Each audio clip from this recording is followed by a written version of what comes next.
So, hello. About to kick off. Thank you for coming. Great to be here today. Hope you've all come specifically for this session. I'm talking about low-code technology today.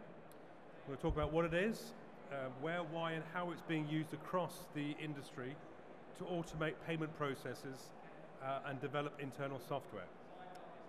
I'm also going to touch on how to get started and the need for governance and guardrails to manage the risks around encouraging low-code developer programs in organizations. So before we get going, a bit about myself. I'm Martin Koderisch. I'm with a consulting firm called EDC. We specialize in payments and more broadly fintech. And I've been in the payments industry since 2003 with companies such as Citi, MasterCard, startup mobile payments company in between, and then before joining Edgar Dunn in 2015, so about 8 years ago, where I focus on helping clients grow through digital transformation. So let's get started.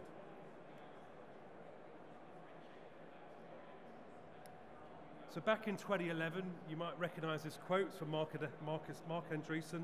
He famously claimed that software is eating the world, but I think many agree that we have now entered a new kind of era in which software will continue to eat the world, but through low-code or no-code technology methods. Okay? So, as a big statement, let me just back that up with a few stats just to bring it to life. First of all, let's look at the sheer volume of software being developed in the world. Like everything is accelerating exponentially. IDC research company predicts that the next few years, 500 million apps will be built, equivalent to the total number built the last 40 years. So it's just basically expanding, and obviously the time frames are also contracting. Within a couple of years, 60% of European business will be shipping some form of software on a daily basis. So it's, and of course we're facing a huge IT skills shortage. So assembling a team of full stack developers with previous track record of working together in an efficient manner is becoming more and more difficult to do. And when you can, it's becoming super expensive. So something has to give, something has to find, somewhere we need to find a solution. And many think that it's going to be low code, including Gartner, who predict by 2025, 70% of new applications being developed by organizations will use low code or no code technologies. Okay? In fact, this market is ballooning, right? It's a massive growth market. The size of the low code platform market is expected to grow to around $65 billion by 2027. That's a five-fold increase over 7 years since 2020. So hopefully we're all sort of taking notes now. That's software, but no doubt you're wondering what's he talking about? What is low code? So let me step back and provide you with a bit of a clarification, a definition of what low code is. So low code and no code are software development frameworks or platforms that substitute handwritten programming or coding, fundamentally. That's what they're about. They do that through, first of all, visual drag and drop interfaces, which no doubt you're familiar with, but more importantly, they manage to do that through reusable functional components. So basically the idea of templates, other components that have been pre-configured, pre-tested for performance and can be reused and built on. And that's basically the idea around low code. Obviously they do vary somewhat. True no code platforms literally require no handwritten coding whatsoever and are entirely drag and drop. And as you move up into low code platforms, there is some coding required, okay? And actually, and these support more complex use cases. And many would argue that this is really where business and IT teams can collaborate most effectively together. And to keep things simple, in this presentation I'm going to refer to low code rather than no code. And as you move up the far end of the spectrum, there are tools that target pro developers or professional developers, and they're designed for core IT systems. But I'm going to focus on the ones in the middle. But whether no-code or low-code, all these platforms share a similar goal to replace handwritten coding. And so developing IT solutions through configurable and composable components is the goal. And of course there's AI baked into all of these platforms. I think that now goes without saying. I'm not going to go down the AI rabbit hole today, and we'll just leave it there for the time being. But obviously it's a major factor going forward. So low-code results in a dramatic acceleration of software development process. Typically, we see it in three areas: process and workflow automation, enterprise tools and applications, right? So these are both internally focused software solutions that drive efficiency and productivity. And then thirdly, we see external customer-facing products, such as websites, mobile apps, what have you. So these are the three main areas. My focus today really is on the internal process automation and internal tools area of things. But what is the acceleration relative to, you might be saying? What's the benchmark? Let's look at some of let's compare it with traditional choices. The attraction of low-code is that it offers the best of both worlds. Companies traditionally can either buy, that is purchase licensed software, or subscribe to it on a SaaS product, packaged software, whether deployed internally or via cloud provider, or they can build their own proprietary software, custom software from scratch. Often neither option is ideal, and it all depends, of course, but to generalize a tiny bit, the buy option can be quicker to deploy and with less upfront investment, but it lacks flexibility and ability to fully customize the solution. And there is the issue of vendor lock-in, being reliant on the vendor for updates and support. On the other hand, the build option may be more, you might be able to tailor more with it and be more customized, but it will take longer, require availability of IT expertise, and then be fraught with execution risk in terms of time and cost overruns.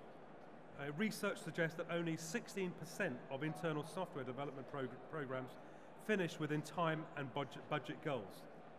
Often, internal projects get stuck.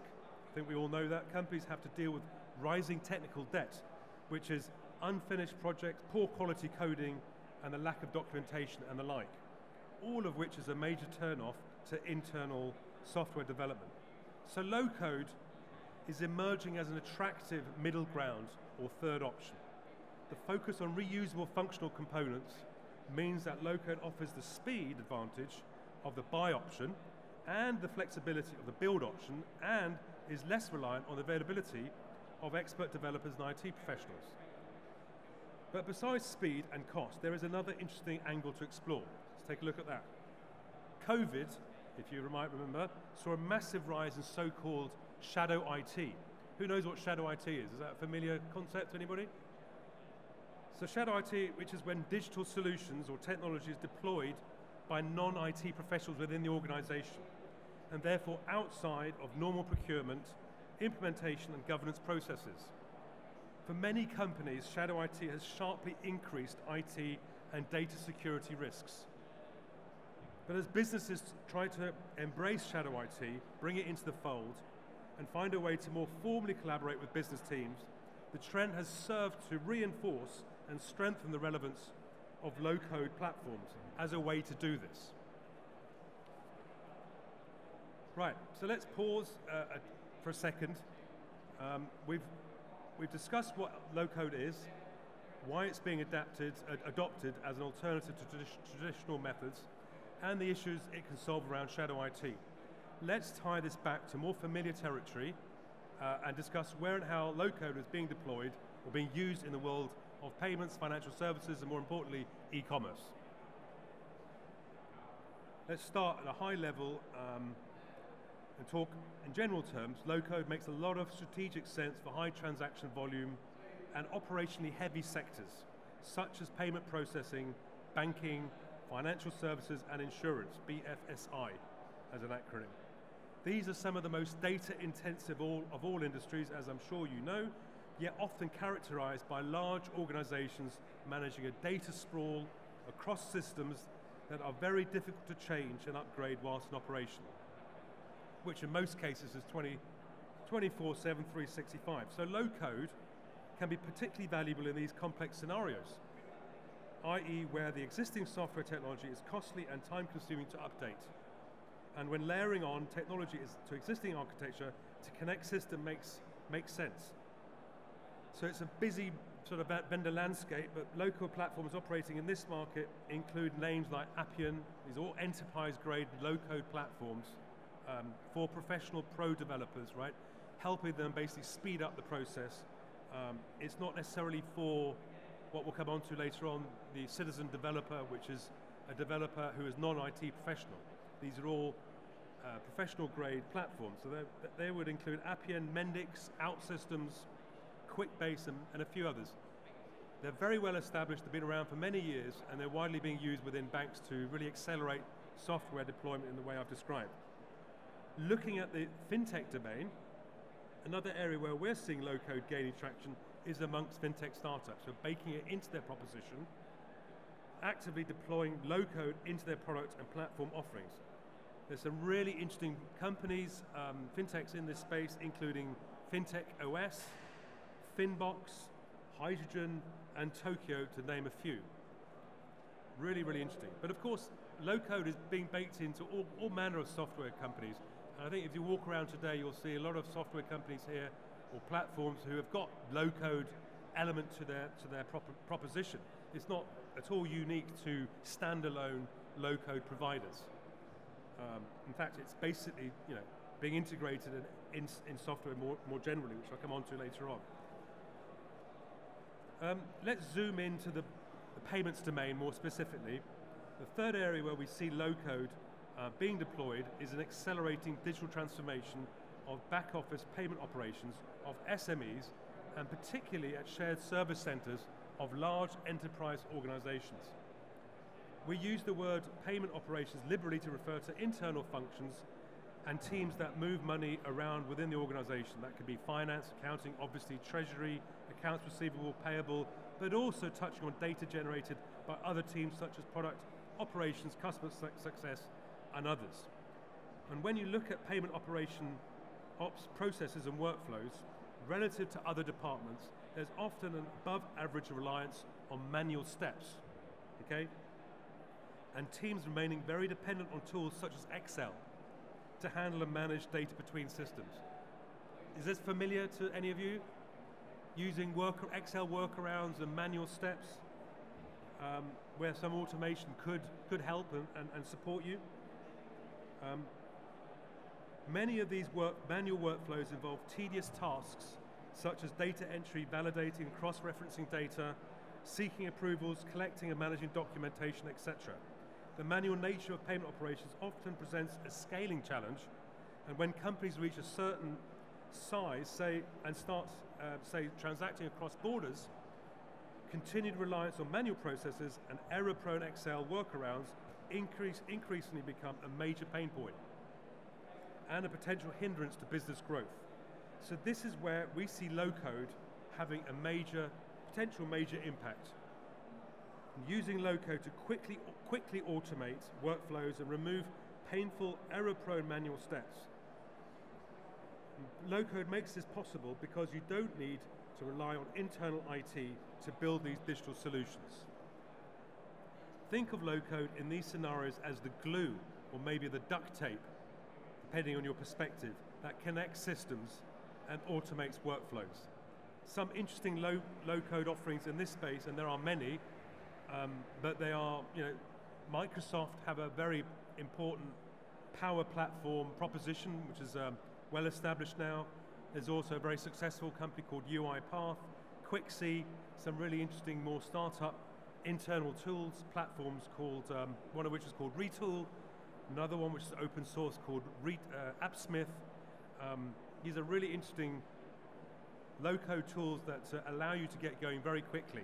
And of course there are tools like Zapier and Airtable, which you may already be familiar with.